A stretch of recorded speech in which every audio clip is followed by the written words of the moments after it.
pagtapos nating ma-content yung paglilinis ng ating K&N filter, ngayon alamin naman natin ano yung ginagamit nating panlinis sa loob ng ating sasakyan.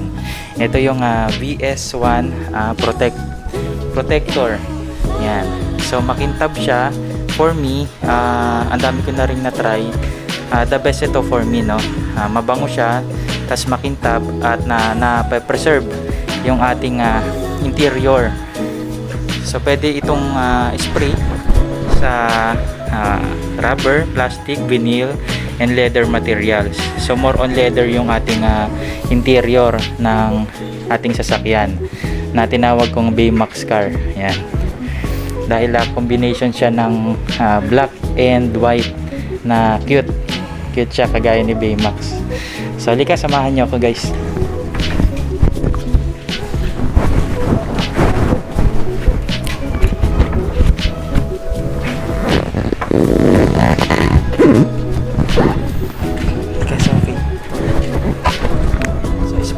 Natin dito.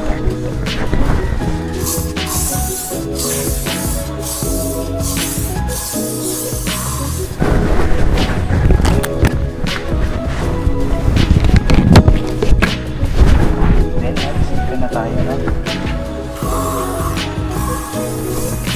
Ito pala na-order pala natin sa Lazada. Ingat tayo kasi marami na rin palang fake nito.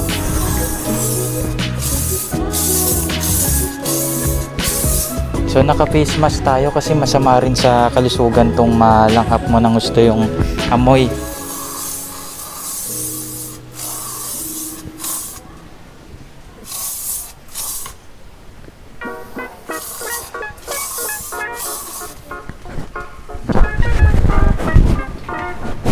Marumi yung tapakan ko. Puro buhangin. So nilinisin muna natin siya.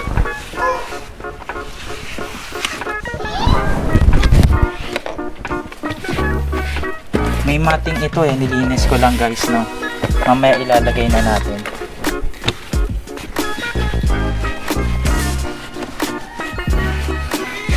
So madali lang naman siyang linisin gamit yung microfiber.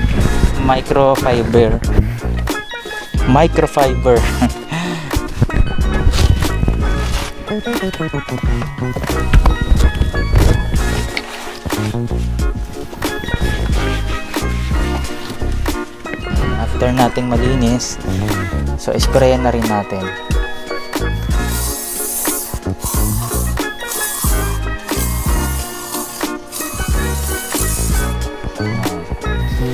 So lipat tayo dito.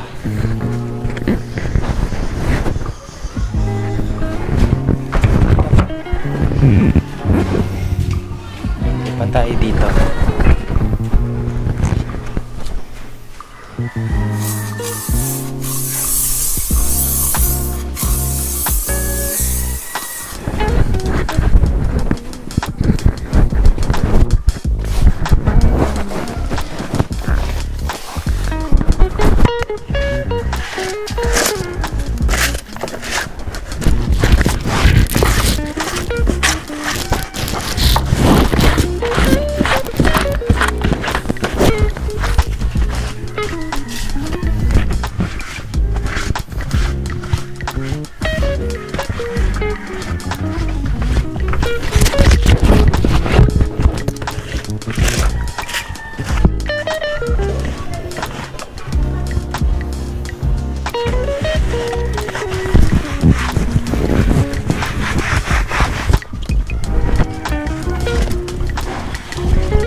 ganyan, no?